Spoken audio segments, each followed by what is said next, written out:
Hello, everyone. Welcome to another episode of Deep Dive Podcast. Hope you are doing well and taking good care of yourself. Let's move towards today's topic. Picture this.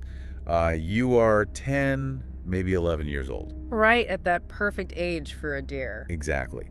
And it is 2 o'clock in the morning at a childhood sleepover. The house is completely, perfectly dead silent. Just that heavy middle of the night quiet. Yeah, save for like the hum of the refrigerator or maybe the wind rattling the window panes outside. And you are standing in a small, cramped suburban bathroom. Probably shivering a little bit. Oh, absolutely. The door is shut tight. The lights are completely off. Your heart is hammering against your ribs so hard you can actually hear the blood echoing in your ears. Your nervous system is just in absolute overdrive at that point. Completely. Because outside that door, your friends are waiting.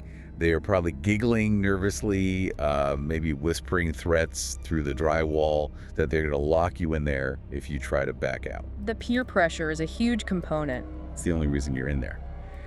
But inside that room, you are totally alone. And in your trembling hand, you hold a single flickering candle. Or, perhaps just a heavily dimmed flashlight if you couldn't sneak a match from the kitchen drawer. Which is very likely for a 10-year-old. Right. And you are staring directly into the dimly lit mirror, right into your own eyes, preparing to take the ultimate dare. You know the rules. You just have to say the name. 3 times. 3 times. It is a universally recognizable scenario.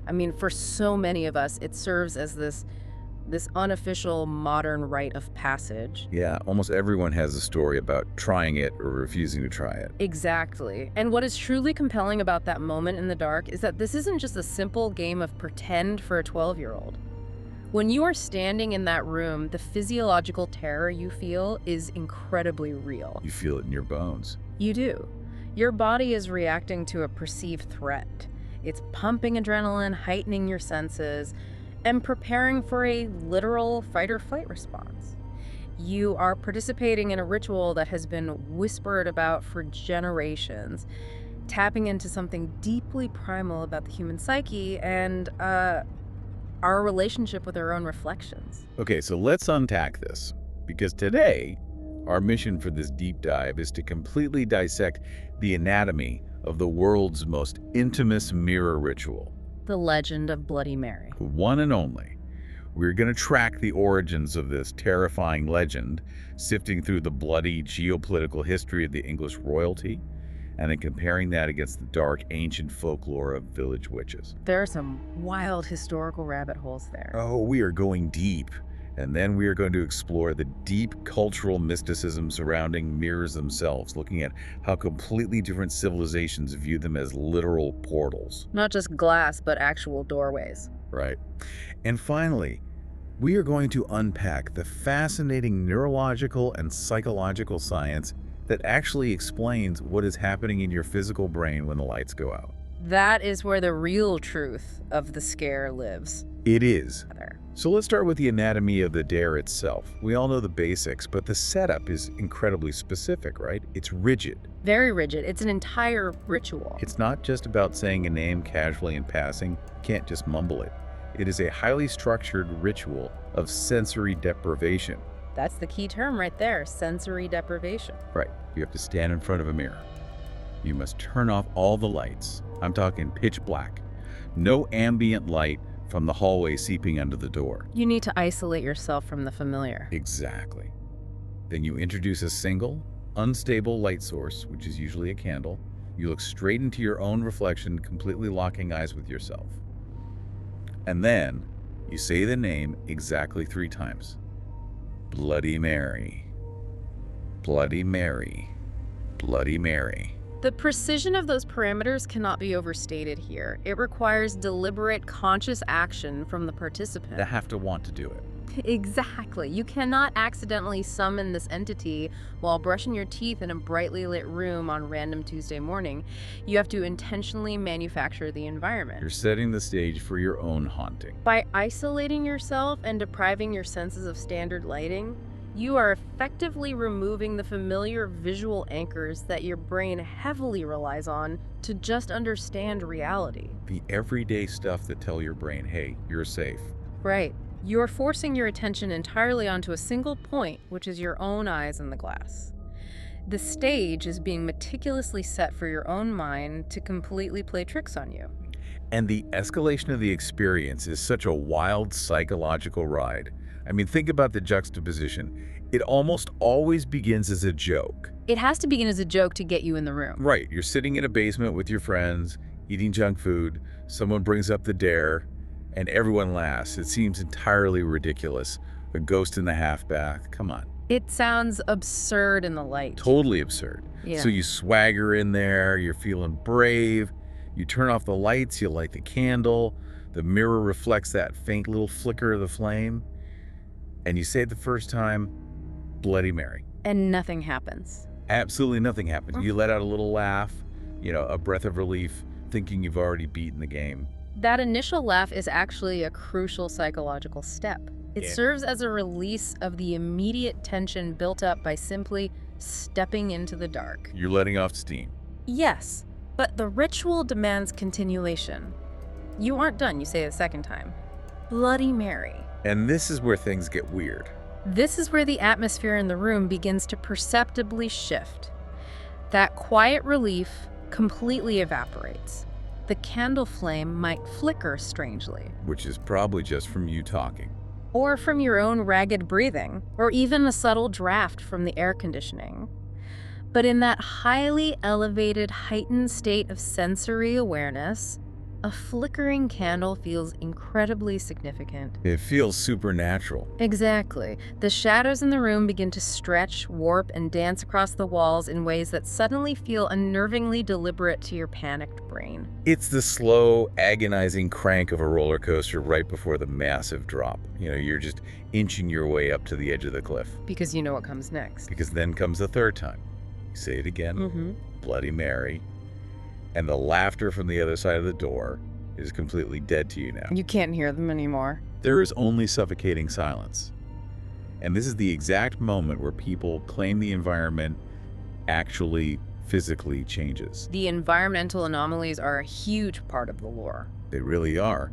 The air allegedly grows freezing cold, supposedly dropping 10 degrees in a single second. A heavy, oppressive silence falls over the room, like someone threw a thick, wet blanket right over your head. And then the visual manifestation begins. And slowly, a face appears right behind your own shoulder in the glass. The descriptions of this apparition are remarkably consistent across totally different decades and geographic regions, which is a data point we will definitely need to examine through a scientific lens a little later on. It's weird how everyone sees the same thing. It is. The figure is almost universally described as a pale woman, exuding an aura of profound malice or, in some variations, deep, unending sorrow. The visual details of her are pure nightmare fuel. People describe her with these dark, completely hollow eyes, like literal voids just staring back at you. The eyes are always a focal point of the terror. Always. Her skin is described as cracked and lifeless, resembling old parchment paper or dried, cracked clay. And the most gruesome, iconic detail is the thick, dark blood running down her cheeks like tears. Hence the name. Hence the name. And the lore strictly insists that once she fully materializes behind you, it is already way too late to look away. You are locked in. You are completely paralyzed by the gaze of the entity. We really need to consider the psychological payoff of this manufactured terror, because the claims frequently go way beyond just a fleeting visual hallucination. It gets violent. It does. The folklore suggests a direct physical threat. Participants claim their own reflection actually begins to twist into something demonic or unnatural. Like their own face turns against them. Yes, or that the shadows completely detach from the walls and start lurking independently behind them in the room. And most disturbingly, there are countless anecdotal reports of actual physical scratches suddenly appearing on the participant's face or arms. Which is such a massive, wild leap. We go from a spooky trick of the light to a tangible bodily assault. It breaks the boundary of the mirror. Exactly. The implication is that the entity isn't just a 2D image trapped on the surface of the glass, but an invisible presence that has actually crossed over into the room with you, physically reaching through the mirror to mark you. It implies a localized haunting. But here is the massive disconnect that always makes me laugh when I take a step back and look at this. We have this vivid, deeply terrifying ritual happening in suburban half-baths all across the world. But who on earth is Bloody Mary actually supposed to be? The identity question is where the history gets muddy. It's so strange. Why are 12-year-olds trying to summon a 16th century English monarch next to their mom's decorative guest soaps? Because the most famous historical suspect, the one everyone points to in history class, is Queen Mary I of England. Mary Tudor. She ruled from 1553 to 1558. Right, and she is undoubtedly the first major theory regarding the historical identity behind this legend. When we examine the geopolitical climate of her reign, the sheer brutality of her actions provides a very clear, logical explanation for why her specific name became entirely synonymous with terror and bloodshed. Let's really dive into that royal history, because her time on the throne was defined by absolute unrelenting cruelty. It was a deeply traumatic period for England. To set the stage for you listening, her father, Henry VIII, had famously broken away from the Catholic Church to create the Church of England. Mostly so he could get a divorce. Exactly, a very messy royal divorce. And after her half-brother Edward VI died, Mary took the throne. But Mary was a devout, hardcore Catholic. She was the daughter of Catherine of Aragon. Her Catholic faith was her entire identity. And she was fiercely determined to reverse all of her father's religious reforms and bring England back under the Pope's control no matter the human cost. She didn't care who she had to cross. She viewed the Protestant Reformation as literal heresy that was dooming her country to hell. Right, so during her 5 very short years in power, she ordered the execution of nearly 300 Protestants who completely refused to convert back to Catholicism. 300 people in just 5 years. That is a staggering rate of execution for that era. It is, and the method of execution wasn't just a quick, merciful beheading on a block. She had them burned alive at the stake. The Marian persecutions, as they're called by historians, were a shockingly dark and traumatic chapter in English history. Pure horror. Absolutely. The public burnings, particularly at Smithfield, were designed to be incredibly theatrical displays of absolute royal power and divine retribution. They wanted the public to see and smell the consequences of defiance. It was psychological warfare against her own citizens. It really was. The trauma of that era left an indelible generational scar on the cultural memory of the nation. It permanently associated the name Mary with the smell of burning flesh, with religious fanaticism, and with ruthless state-sponsored execution. She earned the nickname. It is an undeniable historical fact that she was a deeply polarizing and intensely feared monarch. And the propaganda machine following her death really sealed her fate in the history books, right? Because immediately after she died, her Protestant half-sister Elizabeth took over. Queen Elizabeth I. And her administration had a vested interest in making Mary look as evil as possible. Exactly. I was reading about these historical Protestant texts, published just a few years after Mary died. They were basically these massive, heavily illustrated catalogs of martyrs, detailing all the gruesome torture and burnings authorized by Mary. Those texts were incredibly widespread. Wildly popular. They even chained copies of these books next to the Bible in English churches. They wanted to make sure every single parishioner saw them. So for centuries, English citizens were sitting in church looking at these terrifying graphic woodcut illustrations of people burning in agony, firmly cementing her permanent legacy as Bloody Mary. The publication of those martyr texts was a masterclass in early modern political propaganda. It completely weaponized her legacy to ensure that a Catholic monarch would never again be welcomed by the English populace. They made her into a monster.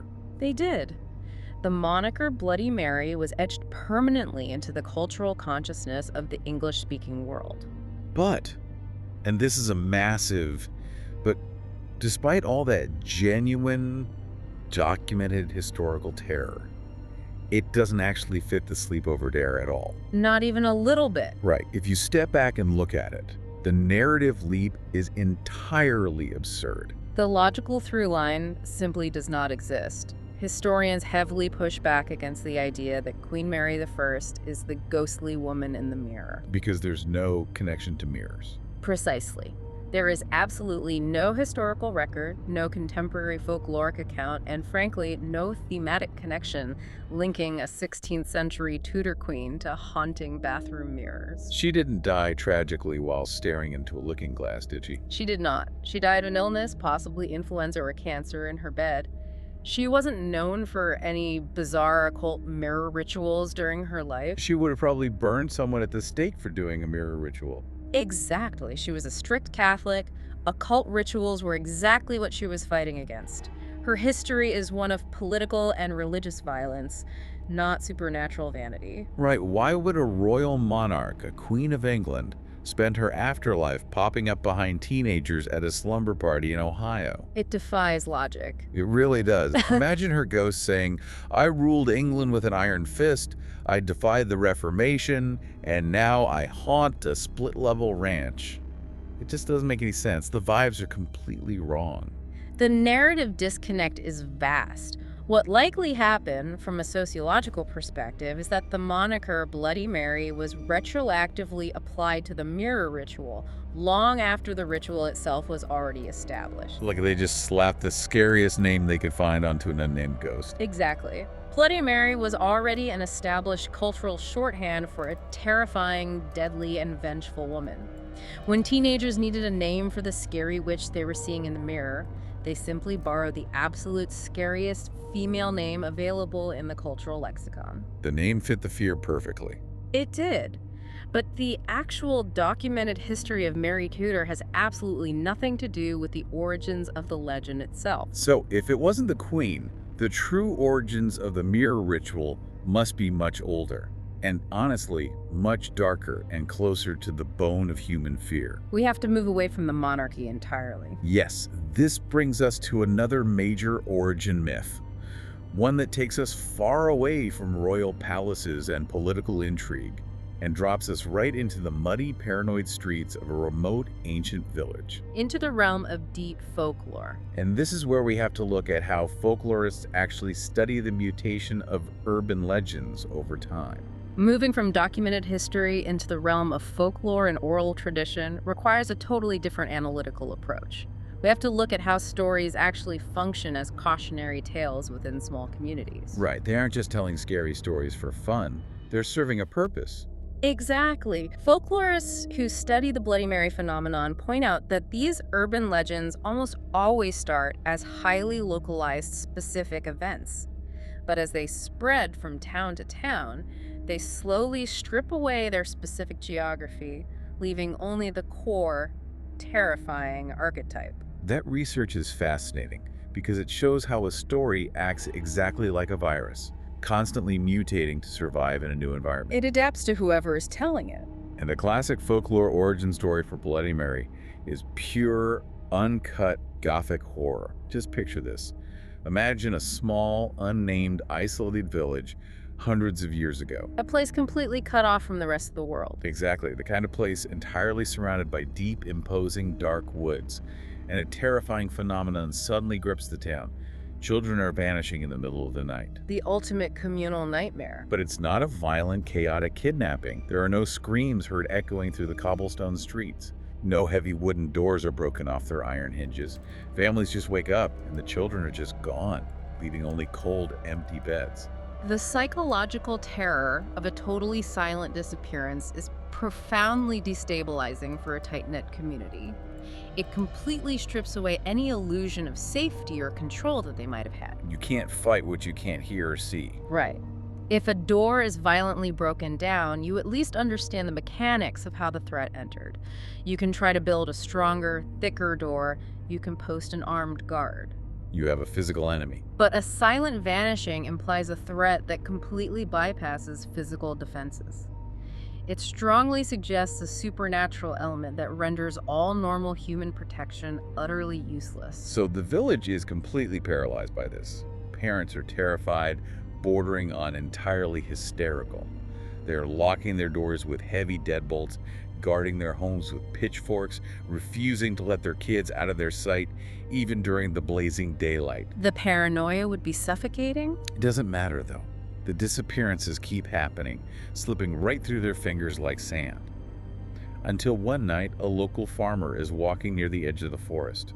The forest, historically and mythologically speaking, is almost always the domain of the unknown. It's where the bad things live.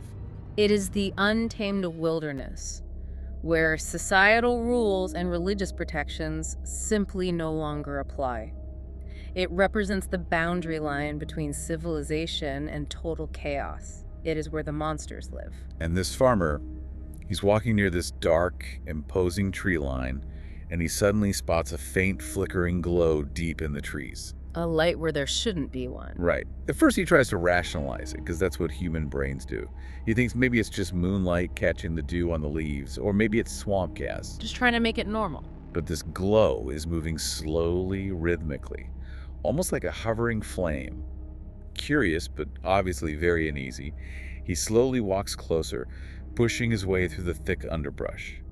And what he finds in a small clearing makes his blood run completely cold. He finds the source of the nightmare. He finds an old woman standing deep in the forest. The physical description passed down to the lore is just visceral. Her back is heavily bent, her hair is incredibly long, white, and completely tangled with twigs and dirt. A classic witch archetype. She is standing perfectly still with her arms raised straight up toward the night sky. And around her, the air itself is shimmering unnaturally, like heat waves radiating off a highway in the middle of summer, but it's the dead of night. That specific visual detail, the shimmering air, is a classic recurring marker of the supernatural in historical European folklore. It means magic is happening. Yes, it represents a physical distortion of reality. It is a very clear visual cue to the listener of the story that the natural laws of physics and nature are currently being suspended by dark magic. The farmer is absolutely terrified. He quietly backs away, trying not to snap any twigs, and then turns and runs frantically back to the village, waking the elders and the townspeople. He brings the match to the powder keg. This is the breaking point for the town. The weeks of paralyzing fear instantly turn into violent reactive anger. A massive mob forms, armed with torches, pitchforks, and axes, and they follow the farmer back into the dark woods. They're out for blood. When they burst into the clearing, the woman is still there. But now, illuminated by the harsh, bright light of their torches, they see the surrounding evidence. The scene they uncover confirms their deepest, most primal anxieties regarding those missing children. They find strange, intricate geometric symbols carved deep into the dirt of the clearing. Scattered all around those symbols, half buried in the mud, are small bones. The implication is horrific. And that faint, unnatural, magical glow is still radiating directly from the old woman's physical body. The village instantly realizes exactly what they're looking at. She is performing dark, sacrificial magic. In the cultural and religious context of that specific era, this is an open and shut case. There is absolutely no trial by jury. There is no magistrate. They are the judge and jury right there. The village elders capture her, drag her violently back to the town square, and condemn her to death on the spot. She is officially labeled a witch and held entirely personally responsible for the abduction and murder of every missing child. But the execution is where the true legend of the mirror is finally born. Because as they tie her up to the pyre, she doesn't cry. She doesn't act like a victim. No, she doesn't beg for mercy or swear her innocence to the crowd. Instead, as she is facing imminent, brutal death, she lets out this long, cold, piercing laugh that echoes across the entire village square, completely silencing the angry mob. A true display of defiance. And she delivers the ultimate enduring curse. She looks directly at her executioners, locking eyes with them through the flames, and promises that death will not stop her vengeance. Her chilling final words are, "You will see me again in the mirror." In the mirror. That specific phrase is the absolute catalyst for the entire modern phenomenon we are discussing today. It all hinges on that one threat. It does. Following her execution, the lore states that the silent disappearances in the village abruptly stopped. The physical threat was neutralized. But the psychological seed had been planted deep in the collective consciousness. They stopped losing kids, but they gain a ghost. Exactly. The rumor of the vengeful witch's face appearing in dark glass began to spread outward from that specific village to neighboring towns. So, relying on how folklorists analyze these things, how does a literal village witch hunt morph over centuries into a slumber party dare? Oral traditions function very much like a massive, multi-generational game of telephone. As the story travels further away from its geographic point of origin, the highly specific details begin to fade away. Because the next town over doesn't care about the name of the farmer. Precisely. The name of the village, the identity of the farmer, the exact layout of the woods, all of that is dropped because it is no longer relevant to new audiences. But the core element survives. The witch in the mirror. The terrifying, vengeful woman trapped in the glass survives and thrives because it is the most visceral, adaptable, and psychologically potent part of the story. It's the hook. Yes. It transitioned from a genuine, paralyzing village terror into a broad, cautionary tale used to keep children away from the woods. And eventually, as societal belief in literal witchcraft waned, it evolved into a whispered dare among teenagers. The world changed, but the fear didn't. The geography changed, the century changed, the societal context changed, but the primal fear of staring into dark glass remained an absolute constant. Which brings us to a massive central piece of this puzzle. Why mirrors? Out of all the mundane household objects in the entire world, doors, windows, closets, dark basements, why is the mirror the thing we are so universally afraid of? To truly understand that, we have to examine the deep cross-cultural history of mirrors.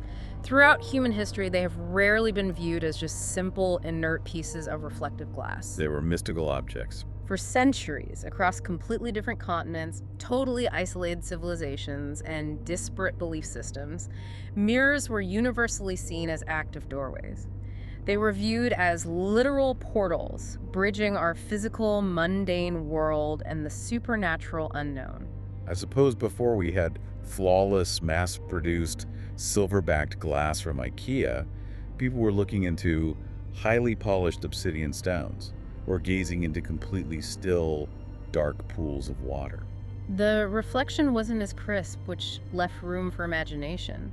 It must have felt incredibly jarring, like looking directly into another dimension that perfectly, silently mimicked our own world, but was entirely out of reach. That inherent uncanniness is the key to the superstition.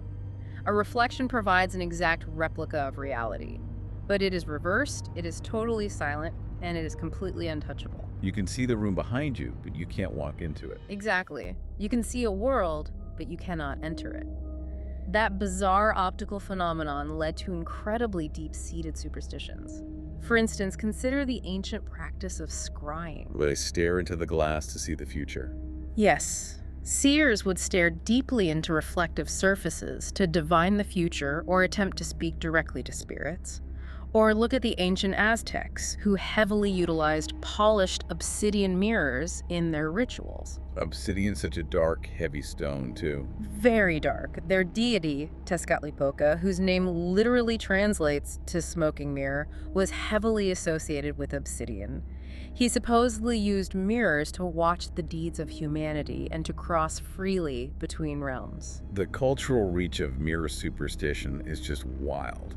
I was looking into old European death traditions, and they are so deeply eerie to think about now. The mourning traditions are fascinating. Up until surprisingly recently, when someone died in a house, the very first thing the grieving family would do, before even tending to the physical body, was frantically rush around the home and cover every single mirror with a thick, dark cloth. The theological belief driving that frantic action was profound and deeply rooted in a fear of the soul's journey. They were terrified of the glass catching the ghost. They firmly believed that when a person dies, their spirit lingers in the physical environment for a brief period before transitioning to the afterlife.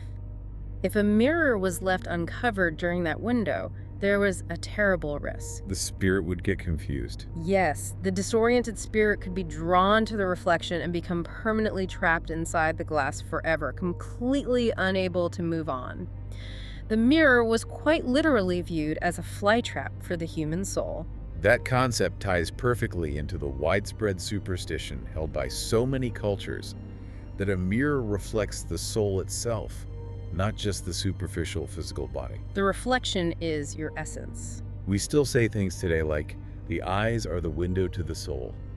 And when you look at a mirror, you are staring directly into your own eyes. It's not just bouncing photons back at you, it is capturing your literal essence. It is deeply personal. It's exactly why there's the old famous myth that vampires don't have reflections. They are undead, so they have no souls to actually reflect in the glass. Examining those historical beliefs provides the essential framework for understanding the mechanics of the Bloody Mary dare. It sets the rules of the game. If we operate within this specific mythological paradigm, that mirrors are active doorways, that they deal in the currency of human souls, and that spirits can reside within them, then the modern ritual makes perfect, terrifying sense. Because if a vengeful spirit is waiting, silently watching from the other side of that glass boundary, the ritual acts as the key in the lock. You are turning the key yourself. By standing in the dark and intentionally chanting the name, you are opening the doorway.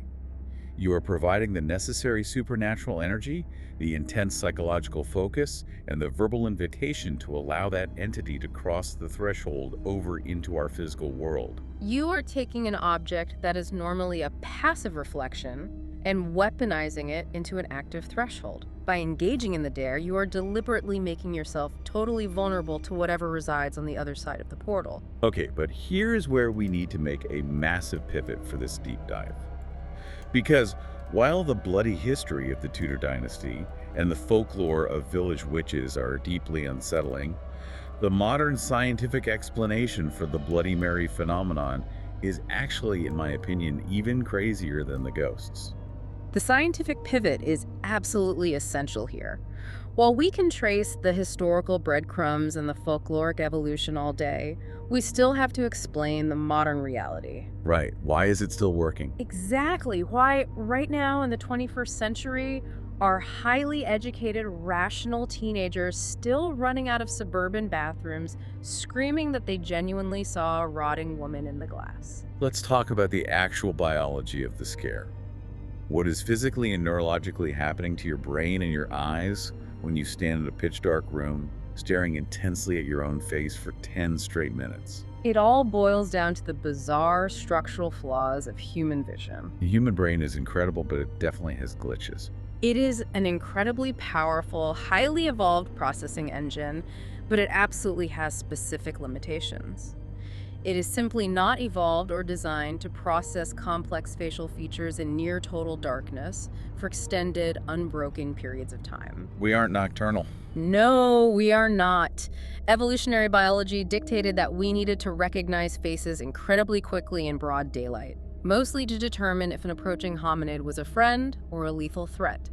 Staring fixedly into a dim mirror under flickering candlelight completely short-circuits that highly specialized facial recognition system. I was looking at this incredibly famous vision study from 2010, and the findings completely blew my mind. It basically cracked the entire code on the Bloody Mary illusion. The mechanics of it are fascinating. The setup is so simple. When you are standing there holding that candle, your eyes are desperately trying to lock onto the specific details of your own face. But because the lighting is so incredibly poor, and because you are staring so intensely at one single focal point, usually the bridge of your nose or your own eyes, the visual data being sent to your brain starts to rapidly degrade. The degradation is a well-documented neurological phenomenon known as Troxler's fading, discovered way back in the early 19th century. It's a proven biological bug in the system. It is. When you fixate your gaze on a specific, unchanging point for a long time, the constant visual stimuli in your peripheral vision literally start to fade away and disappear from your conscious perception. Your brain just deletes it. Essentially, yes. Your brain stops registering those peripheral details because they aren't moving or changing. It deems them entirely unimportant to your immediate survival, so it filters them out to save processing power. To give a really simple analogy for Troxler's fading, it is basically visual sensory adaptation. It's like when you put on a really rough, scratchy wool sweater in the winter. You feel every fiber at first. Right. For the first 5 minutes, you feel every single scratchy thread on your skin. It's super annoying. But after half an hour, your brain just mutes that sensory input. You literally stop feeling the shirt entirely because your brain decides it's not new or dangerous information. It adapts to the baseline. Your eyes do the exact same thing in the mirror. Or think of those old magic eye posters from the 90s at the mall. If you stare at the static pattern long enough, your normal depth perception just shuts down and a hidden image suddenly pops out. In the dark bathroom mirror, your own face becomes the static pattern. That is an excellent analogy. The brain is aggressively filtering out redundant information. But here is where the terror comes in.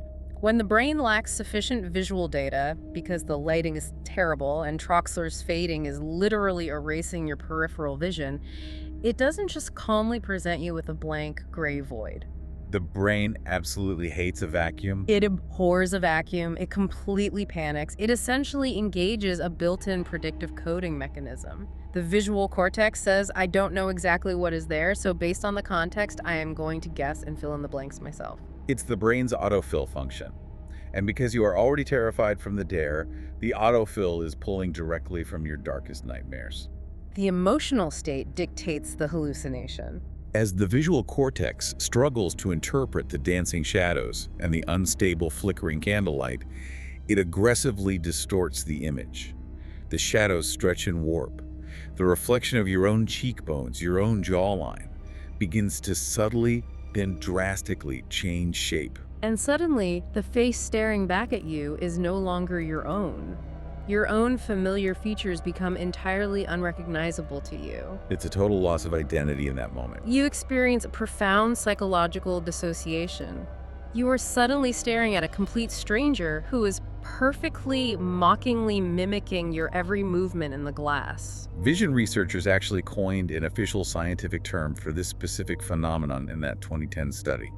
It is called the strange face illusion. A very apt name. And the data from those lab experiments is just staggering. They literally brought 50 healthy participants into a clinical lab, put them in a dimly lit room, and had them stare into a mirror for 10 full minutes, just to see what would happen.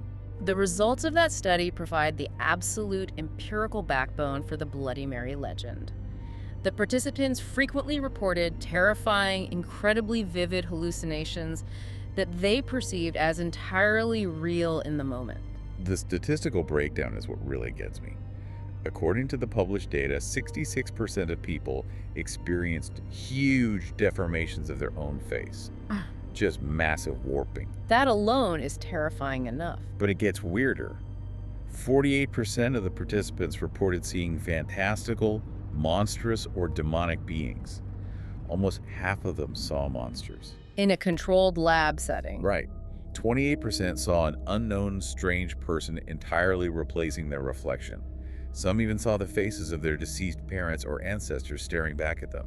And 18% saw literal animal faces like cats or pigs superimposed directly over their own features. The brain's creativity in a panic is astounding. The brain, when completely starved of clear visual input, violently reaches into its own subconscious library of images, fears, and memories, and just projects them directly onto the blank, shadowed canvas of the mirror. The implication of this strange face illusion is profound. It demonstrates definitively that under the right environmental conditions, the human brain will effectively gaslight itself. It lies to you. It becomes deeply confused by the lack of photon data, panics, and decides to project an internal subjective horror movie right onto the external reality of your own reflection. It's incredible. Your brain essentially manufactures a ghost to explain away why it can't see your nose properly in the dark. That is precisely what is happening. But honestly, knowing that it's just Troxler's fading and predictive coding doesn't really make it any less terrifying in the actual moment, does it? Not at all. Knowledge doesn't stop the adrenaline. When you are a kid, standing in that bathroom, and your face literally starts melting into a monstrous hag, you aren't calmly thinking about 2010 vision studies or neurobiology. You are just screaming for your life. The physiological response simply cannot be intellectualized away in the heat of the moment. The massive adrenaline dump, the wildly accelerated heart rate, the absolute terror. It is 100% real to the participant, even if the primary stimulus is just a complex optical illusion generated by their own visual cortex. Your body doesn't know the difference between a ghost and an illusion. Exactly. The body reacts as if the threat is entirely physical and present in the room. But even armed with all this fantastic neurological science, I have to push back just a little bit here. Play devil's advocate. Because there are still unresolved mysteries here. There are lingering questions that still genuinely bother me about this whole phenomenon when you look at it on a macro scale. There is one highly significant data anomaly in the overarching research and folkloric collection that still really disturbs researchers, and that is the sheer, overwhelming consistency of the specific sightings. Yes. Think about it logically. If the strange face illusion means that our individual brains are just autofilling missing visual data with our own personal subjective subconscious fears, why do so many completely unconnected people across totally different decades and geographic locations report seeing the exact same figure? The pale woman with the blood. Right, the pale woman, the long, tangled dark hair, the hollow eyes filled with furious anger or deep sorrow. If it's just random brain misfires based on personal experience, shouldn't we be seeing a much wider variety of monsters, like clowns or spiders or whatever else people are afraid of? That remarkable, striking consistency demands a deeper explanation. We really have to debate the mechanisms at play here. The primary scientific counterargument to that anomaly is the immense power of suggestion. Cultural programming. Exactly. This theory means people see exactly what the surrounding culture primes them to see. If you are told repeatedly by your friends outside the door that you will definitely see a bloody pale woman, your brain uses that specific cultural template as the baseline blueprint when it starts to violently hallucinate. I totally understand the power of suggestion. If you tell me right now to not think of a pink elephant, I instantly think of a pink elephant. It's unavoidable. But is cultural priming truly strong enough to make thousands of totally isolated individuals hallucinate the exact same textural details? Like the cracked skin, the weaving blood. It makes you wonder if there's an element of the phenomenon that just defies a simple optical explanation. It suggests something deeper. Like we are somehow tapping into a shared collective nightmare that we all just inherently know.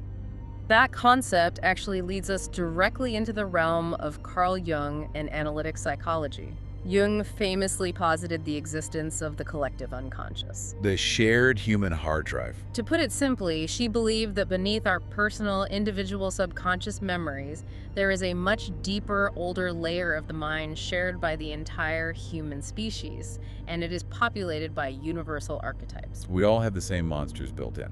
Jung would argue yes. The pale, terrifying, vengeful female spirit in the mirror could easily be viewed as a universal manifestation of the shadow, our repressed, dark, destructive traits, or perhaps a dark, twisted inversion of the anima, the feminine inner personality. To use another analogy for Jung's collective unconscious, think of individual human minds like mushrooms popping up above the soil in a forest. Okay, I like this. They look completely separate and totally isolated on the surface. But underground, they're all connected by a massive, invisible fungal network, a mycelium, that constantly shares nutrients and information across miles. A vast, unseen network. Jung is basically saying that the terrifying woman in the mirror lives in that underground network. We all have access to her because she's pre-programmed into the human hard drive from birth. That is a brilliant analogy, and the mystery deepens significantly when we move beyond just the visual aspects and look at the modern claims of physical manifestations. Because the modern lore isn't limited to just optical illusions anymore. Not at all. The reports you find constantly on internet forums and in paranormal databases go way beyond just seeing a weird, distorted face. People claim the physical mirror spontaneously crack right down the middle while they are looking at them. Glass actually shattering. Yes. They describe hearing distinct, clear whispering or guttural breathing coming from the dark, empty space directly behind them, not bouncing off the glass. Furthermore, we must address the tactile hallucinations. Participants frequently report the distinct sensation of being physically brushed, the heavy feeling of a cold hand resting right on their shoulder, or even waking up the very next day with unexplained bleeding scratches on their arms. When they are absolutely certain they were alone in the locked room. Science can perfectly explain the visual distortion with Troxler's fading, and psychology can explain the shared imagery with Jungian archetypes and cultural priming. But how do we practically explain a physically cracked mirror or a bleeding scratch? Those physical elements really force us to stretch our scientific paradigms to their absolute limits. We can attempt to explain the scratches through profound psychosomatic responses. Where your brain tricks your body into getting hurt. Yes, where the brain's belief in the injury is so incredibly intense that the body actually manifests a physical welt or scratch. It's rare, but documented. We can try to explain the cracked glass through environmental coincidence, maybe a mirror cracking from a sudden temperature shift, or a settling house foundation precisely as the psychological tension peaks in the room. The timing would have to be impeccable. It would. But ultimately, synthesizing all of this, the brutal Tudor history, the ancient mysticism of obsidian portals, the neurological limits of human vision, and the deep roots of our collective unconscious, we have to step back and ask the ultimate question. Why does it stick around? Exactly. Why does the legend of Bloody Mary survive so tenaciously in the modern, enlightened era? Why do kids in 2026, who have access to the entire compendium of human knowledge right on their smartphones, still lock themselves in bathrooms with cheap candles to scare themselves? Legends like Bloody Mary endure for hundreds of years, effortlessly adapting to every single new generation because they efficiently tap into the most primal, inescapable human anxieties. The stuff we can't evolve away from. First and foremost, they exploit our innate, deep, evolutionary fear of the unknown dark. Before electricity, the dark is exactly where the predators hid. Our brains are hardwired to fear the absence of light. And second, it heavily exploits that creeping, deeply uncomfortable dread of being watched when we are completely alone. We all know that specific feeling. The paranoia. The little hairs on the back of your neck stand straight up, the air feels heavy. You just know on a deep cellular level that eyes are on you, even if you logically know the room is empty. That hypervigilance is exactly what kept our ancestors alive in the wild. And finally, the ritual survives because it plays with the terrifying, thrilling suspicion that the sturdy line separating our safe, mundane, logically governed, well-lit world from the chaotic supernatural void might actually be incredibly thin. It suggests that reality is fragile. It does. It suggests that all it takes to violently breach that boundary line is a dark room, a flickering candle, and 3 spoken words. So let's bring this right back to you listening to this deep dive right now. Tonight, you might find yourself walking through a quiet, totally dark house. Maybe you're just getting a glass of water from the kitchen at 2 in the morning, and you have to walk past the dark open door of the hallway bathroom mirror. The house is completely silent. Just the hum of the fridge. You might suddenly remember everything we just talked about today. The village witch burning in the woods, the strange face illusion in your brain's terrifying autofill function, the dark, bloody history of Queen Mary. The lore will come rushing back. And as you pass that doorway, you might feel that sudden, nagging, childish temptation to stop walking, to turn toward the dark glass, to quiet the ritual just one time, just to prove to your rational adult self that it's only a neurological trick of the brain, just a silly, thoroughly debunked legend. But before you give in to that temptation, I really want you to consider the broader implications of our entire discussion today. We have thoroughly established how, historically, mirrors were viewed not as passive reflections, but as active doorways to the unknown. Portals waiting to be opened. If that ancient belief holds any metaphorical or perhaps literal weight, What does that actually mean for our modern, technology-obsessed lives? Oh, wow. Where are you going with this? Think about the environments we currently inhabit. We spend our entire day, every single day, staring deeply into the black, reflective glass of our smartphones, our tablets, our massive computer monitors. Block mirrors everywhere. Exactly. When the power is off, they are nothing but completely dark mirrors. In a digital age, are we constantly carrying ancient portals right in our pockets? Are we spending our entire lives staring blindly into the digital void, just waiting for something in the darkness to finally look back at us? Wow. Okay. That is a genuinely terrifying recontextualization of our daily screen time. I am never going to look at my power down phone the same way again. The folklore evolves, but the glass remains. It really does. So the ultimate question from the centuries-old lore remains entirely relevant today, whether you are standing in front of a bathroom mirror or staring into a blank iPhone screen. Once the name is spoken, the door opens. The threshold is crossed. Whether it is a psychological door, unlocking the dark recesses of your own brain, or a literal doorway to somewhere else entirely, are you truly ready to meet whatever might answer? This was all for today. Stay happy, stay safe, comment your views down below, and don't forget to like, share, and subscribe to our channel. See you next time with another story in Deep Dive.